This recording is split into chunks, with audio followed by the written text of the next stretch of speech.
Getting started. There you go. There you go. Thanks, Ryan. Appreciate it.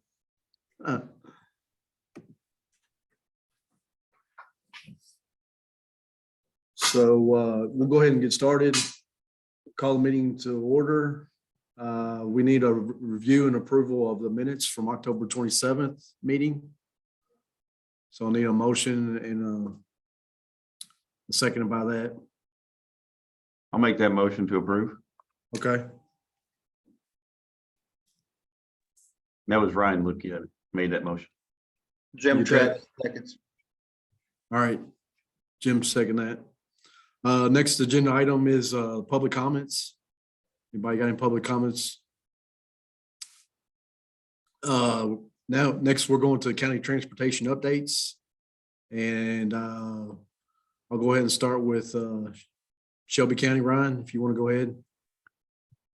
Yeah, thanks, Randall. I really don't have a whole lot to report on, other than I know the city of Simpsonville is currently doing an update to their comprehensive plan. So they're going to be looking at projects within the city limits to be part of that plan for transportation, whether it be road improvements to safety improvements to sidewalks and pedestrian improvements or new facilities. So I know that's part of that. Other than that, I don't really have anything else I have for Shelby County. Yeah, and they're still wrapping up the 53 project in Shelbyville. Supposed to be done by I won't talk spring. about that. I know. I don't want to talk about that. That should have been done, Exactly. but it is what it is. Go to Spencer County next. Judge, do you have some updates? Well, I can, basically the 155, they're working on it, kind of in the Jefferson County area. And I know there's been discussions about bringing it to Spencer County. So that's in the works. And Highway 55, they worked on it there from Elk Creek towards Shelbyville. And I guess when the weather breaks, that'll be started back up again. As far as the state roads.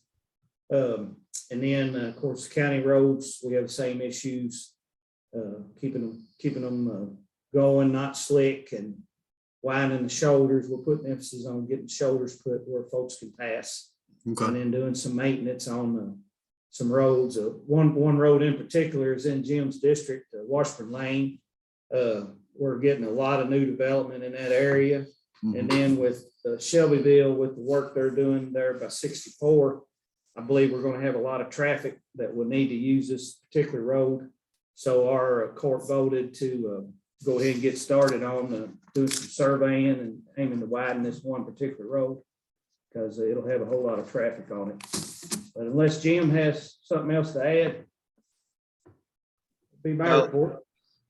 That's good. That covered it. Travis, we just update. You have any up on? Okay. All right. Next thing is on the agenda is the Kentuckians for Better Transportation update. Just have one quick thing in there. In 2023, the legislative session is the 30-day session, which is the odd number is in March 30th. So it's going to be a short session. One of the transportation bills was introduced, House Bill 11, was on the bill amends the 2022-2024 Transportation Cabinet budget to remove the $17 million from the general fund appropriated for the electric vehicle charging program. This was due to the federal funds that they were KYTC received. So wanted to give you an update on that. I know a couple of weeks ago, there was a Kentuckians for Better Transportation conference that has about 400 or 500 transportation officials. The governor was there talking about the different mega projects throughout the state, like the Brent Spence Bridge and Mountain Parkway. He talked about that. The Secretary of Transportation, he was there. And so that was at the Omni, which is very nice, downtown Louisville. And it was good to see a lot of the transportation people throughout the state with consultants and local officials and KYTC. That's all I have on that for Kentuckians for Better Transportation update. The next one, I'm going to kind of talk about the 6-year highway plan and the KYTC shift prioritization process. Elizabeth, you on here?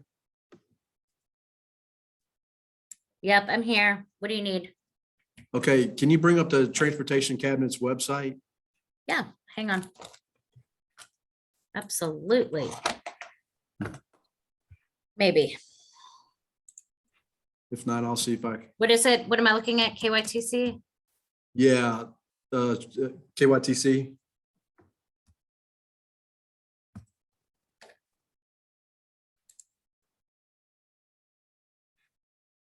Okay, where do you want me to go from there? Hold on.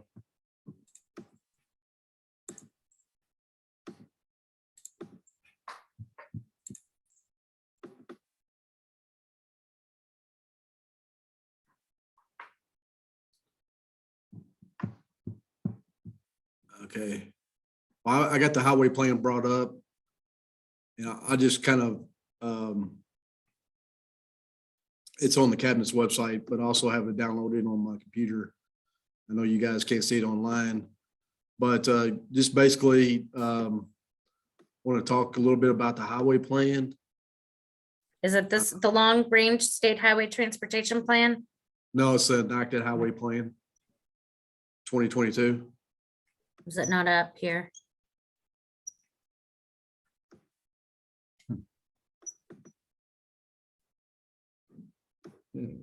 So basically, I don't know if you guys have been in the highway plan or not, but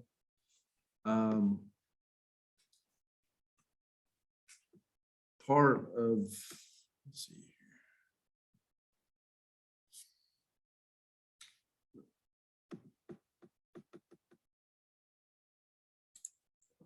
So basically in the highway plan, this year they've gone to, KYTC has gone towards having the maintenance projects at the beginning of the highway plan of all the counties, and then in the second half of it, there it is, Elizabeth, you're.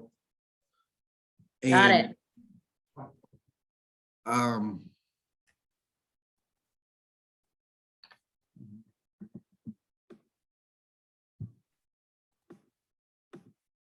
Is there a certain page you want me to go to? Well, you can click on there, click on table of contents.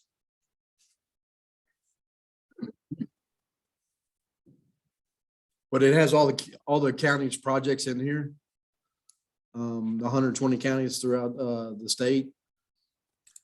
And the beginning part of the highway plan talks about the maintenance projects, like your guardrails, Judge on there. You know, maintenance projects. And then in the second half of it, talks about the actual projects, like you were talking about 155 and 44. And those are the projects that we go through during the shift process and everything. So the highway plan is, so on the road, there's like 5 phases: planning, design, right of way, utilities, and construction for these projects. And the first 2 years in the highway plan is kind of guaranteed funding. I got 2 years in the road plan, and then the outer plan, like it goes from 2022 to 2028. So the outer ones are the ones that are kind of in jeopardy because the legislator votes on this when it's a budget year. So next year they'll be approving so what we're going to be, this committee will be doing, we'll prioritizing projects in the shift process, which will go through the highway plan process and everything. So just kind of wanted to let you know what the highway plan is for the new local elected officials. Travis 146 is in there from Henry County that we've gone through and prioritized through this process. So it kind of wanted to let you know where this document is. I'll send out an email to the council members on the highway plan so you guys can take a look at it and see what projects are in there for your counties. But Henry, Shelby, Spencer, and Trimble counties projects are in there.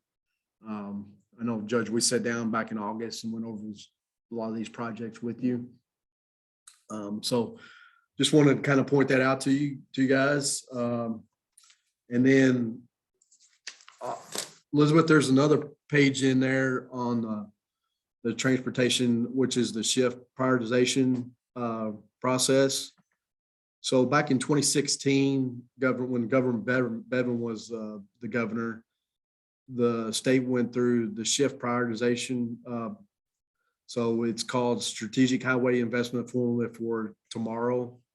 And it's a data-driven process. And it reduces and over programs roadmaps for construction in the coming years, prioritization. So, and it's made up of 5 key attributes, which are safety, congestion, assets management, economic development, economic growth, and benefit costs. So what the ads and the highway district offices will be doing in March will be sponsoring these projects. And each ad has a sponsorship, and each highway district has a sponsorship of the projects that will go through the scoring system of SHIFT. In the KIPTA ad, we have 20 sponsorships, 20 projects we can sponsor. So in March, we'll be doing that. And once we sponsor those projects through this committee, it will go through the scoring process and then on points. So it goes up to 100. 100 is scores good, which I've never seen a project score 100 points in SHIFT.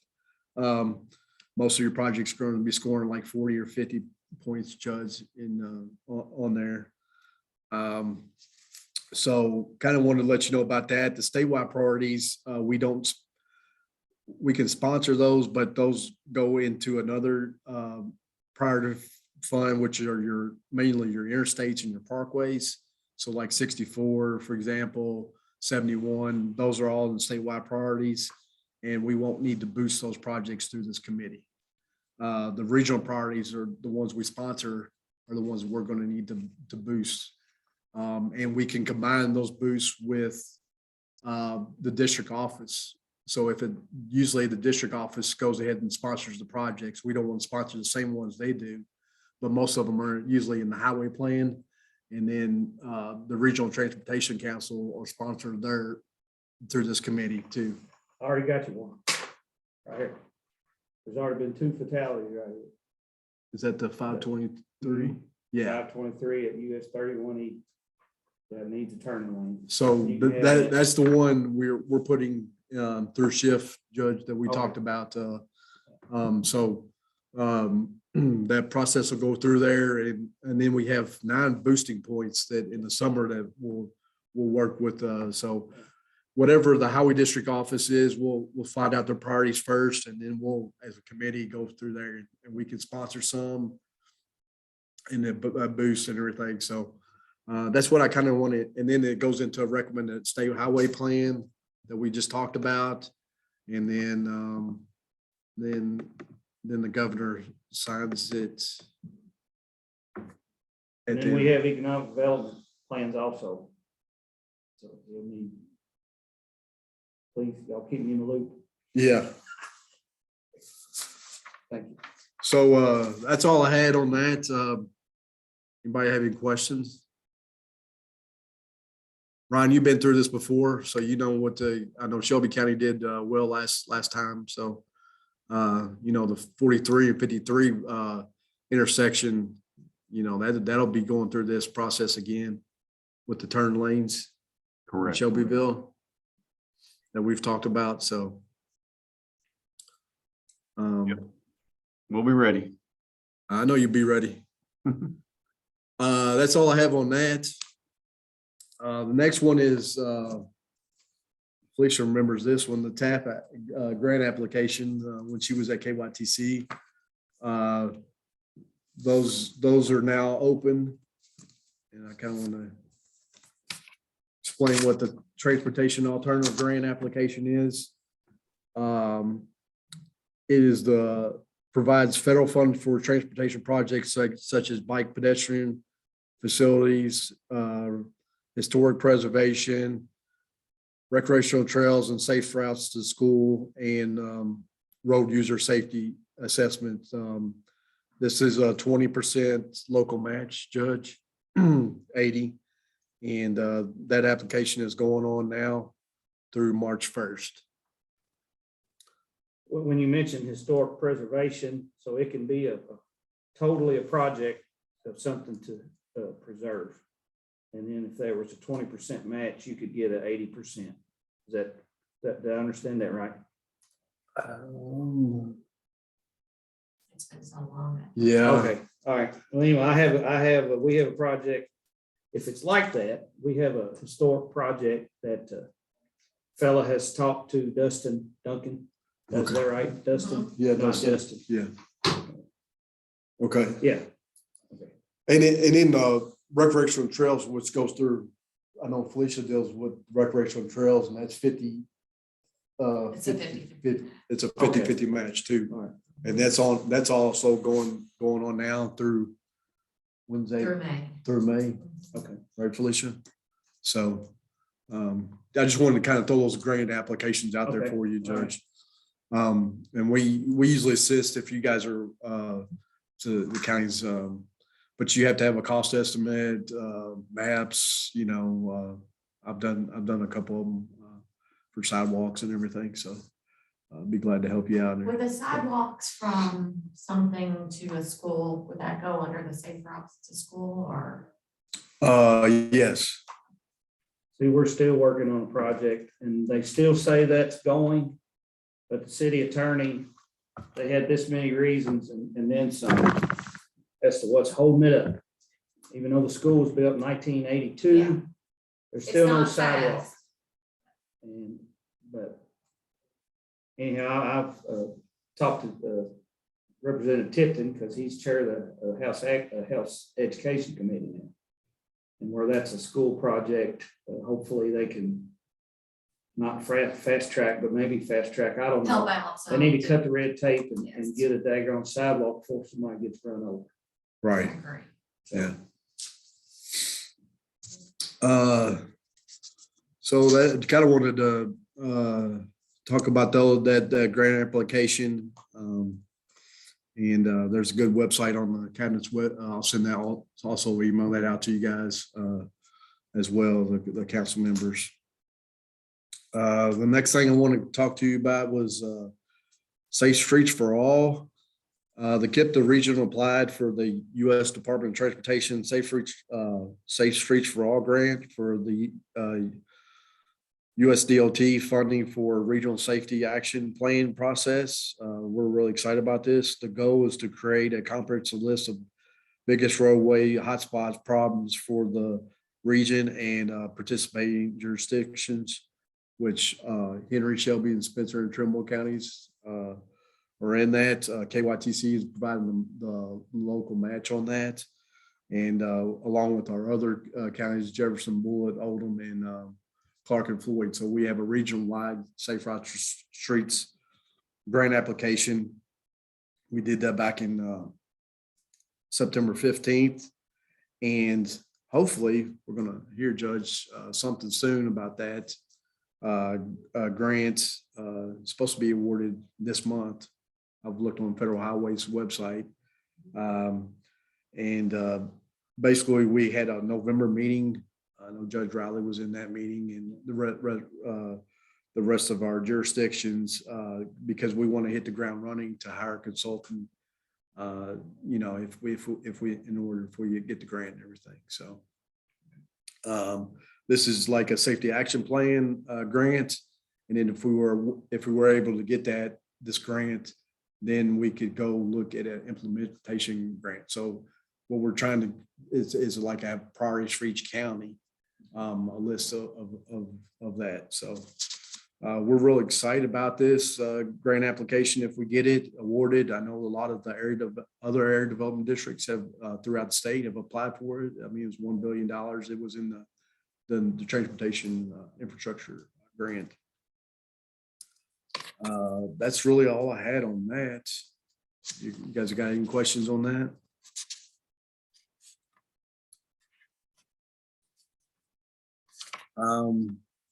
And then the other business, have the transportation bylaws, and we need to elect a chairman and a vice chairman of the Regional Transportation Council. Here are the bylaws. Judge and so we might need to table this discussion because we have a lot of new faces and everything. And I know Judge Ison, he's the board chairman from Shelby County of the board meeting. So if we want to table this till March and elect a chairman and vice chairman, usually, like I said, keep the staff. We hope may basically support and run the meetings. The chairman usually, Well, I'm happy to nominate him as chair, and if you need a vice chair, I'll volunteer. Okay, Good plan. I know he chairs the Regional Planning Council with Lisa, so 20 yeah, so so do we need to, Judge, you want to, I know, who wants to be the chairman?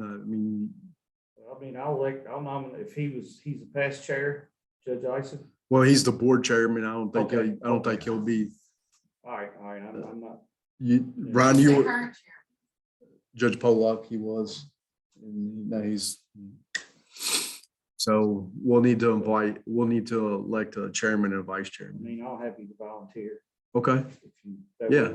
Laying on the table, just kick stuff down the road. Let's do business. okay, let's go, so we need Ryan, do you want to be vice chair or?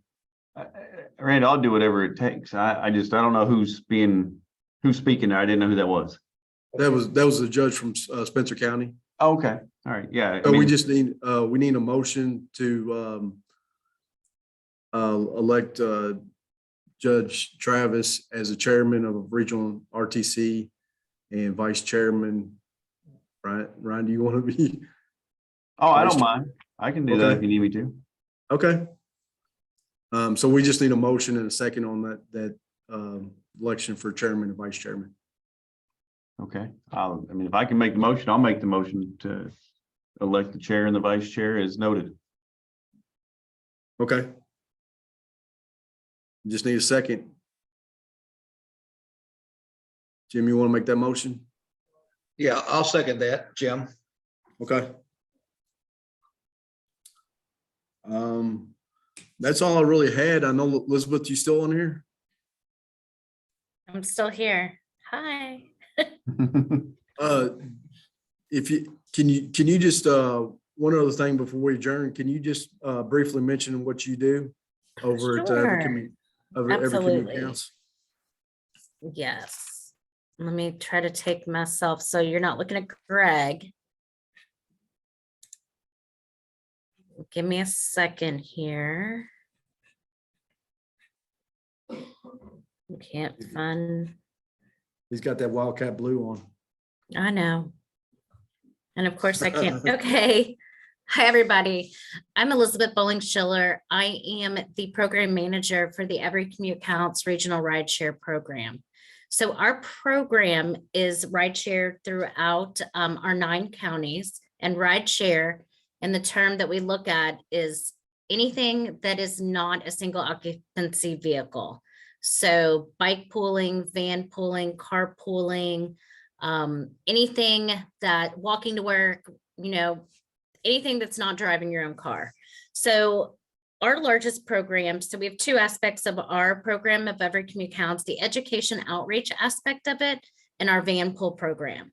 So our van pool program, which you probably know us most for, right now we have 34 van pools on the road, and those van pools travel anywhere from the Jefferson County to Fort Knox, from Hardin County to Jefferson County.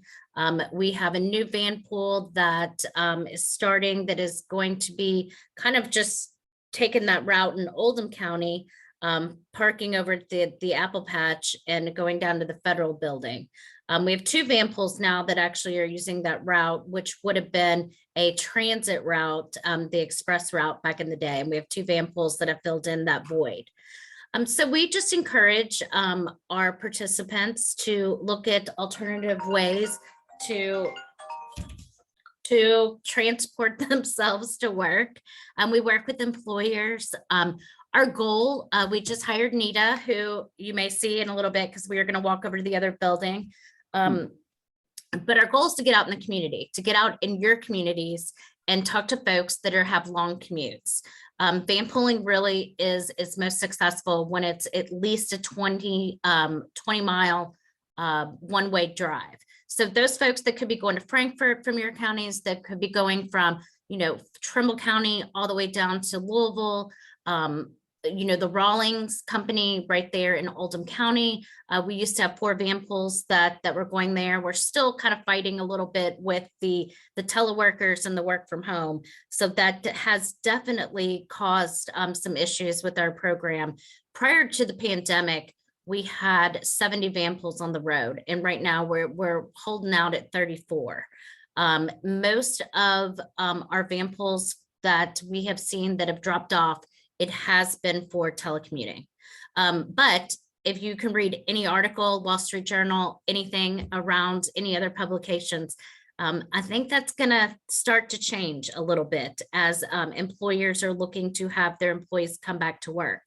The other thing that we've seen, if you follow any kind of real estate, is that a lot of folks have moved outside of Jefferson County during the pandemic.